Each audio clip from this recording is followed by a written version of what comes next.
Nama saya Muhammad Nur Hilmi bin Milus.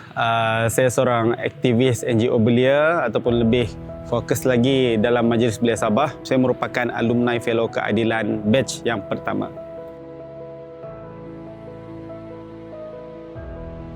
Sebelum ini saya adalah merupakan aktivis NGO belia yang sangat aktif dan telah mempelajari pelbagai kaedah kepimpinan dan juga membuat pendidikan demokrasi yang berkaitan dengan politik. Jadi saya fikir sudah tiba masa untuk saya berkecimpung dalam bidang politik secara rasmi, tetapi saya ingin mencari di mana kaedah dan di mana ruang ingin saya masuk, dan apabila saya nampak iklan berkaitan dengan Fellow Keadilan, jadi tanpa gesa lagi saya terus apply, sebab saya fikir di sinilah starting point saya untuk aktif di dalam parti.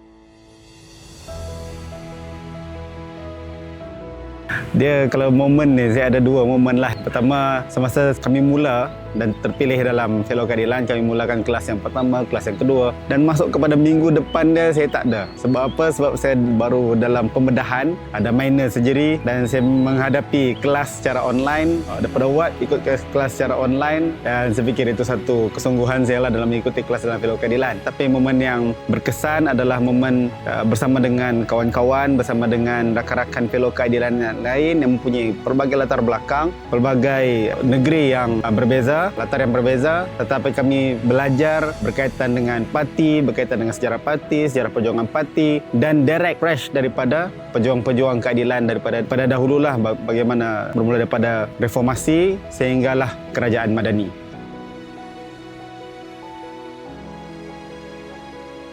Untuk kepimpinan, alhamdulillah saya lebih terdedah awal. Tetapi mengaitkan kepimpinan dengan politik secara rasmi itulah yang telah membuka mata saya dalam keadilan. Sebabkan dalam keadilan saya nampak masa depan politik negara, dan kepimpinan yang saya ada, bakat yang saya ada, saya rasa wajar untuk saya tumpahkan ataupun saya taburkan khidmat bakti saya di dalam parti keadilan itu. Daripada Fellow Keadilan, jadi saya mendengar direct daripada sejarah-sejarah parti perjuangan dan asas-asas tentang literasi pematang pauh dan sebagainya. Jadi saya nampak, sekali lagi saya sebutkan, di sinilah wajar untuk saya tumpahkan bakat dan potensi kepimpinan saya.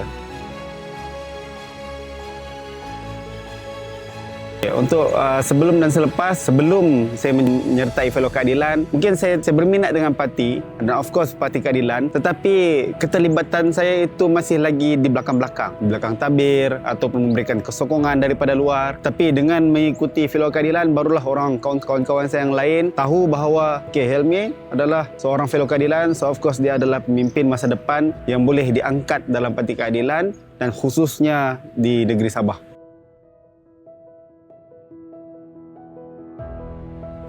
Kita baru saja melepasi pemilihan parti 2025 dan saya terlibat secara langsung dalam pemilihan tersebut, dan semuanya ini adalah kerana semangat yang saya dapat daripada Fellow Keadilan. Dan saya sudah plan ada beberapa program seperti yang berkaitan dengan penerangan, berkaitan dengan latihan, dan apa yang saya perolehi daripada Fellow Keadilan saya akan cuba transformkan dia dalam bentuk yang lebih mudah, yang boleh dicapai oleh anak-anak muda parti di kampung dan di cabang-cabang, dan saya boleh berkongsilah apa yang saya dapat dari Fellow Keadilan kepada mereka ini. Bagi saya, Fellow Keadilan adalah sebuah program impak tinggi, high impact, yang mengumpulkan bakat-bakat baru, potensi baru. Sebab saya percaya ada ramai lagi anak muda ataupun belia yang mempunyai bakat kepimpinan yang lebih profesional, tetapi mereka tidak mendapat tempat kerana perlu melalui proses daripada akar umbi dan sebagainya. Tetapi Fellow Keadilan telah meletakkan satu medium ataupun satu tempat untuk kami menyumbangkan potensi tersebut, menyumbangkan bakat itu kepada parti secara umum, dan barulah kami boleh masuk ke dalam cabang-cabang dengan memperkenalkan diri sebagai seorang Fellow Keadilan, dan cabang-cabang yang sedar itu pasti akan menyambut kami dan menerima tawaran perkhidmatan kami kepada parti.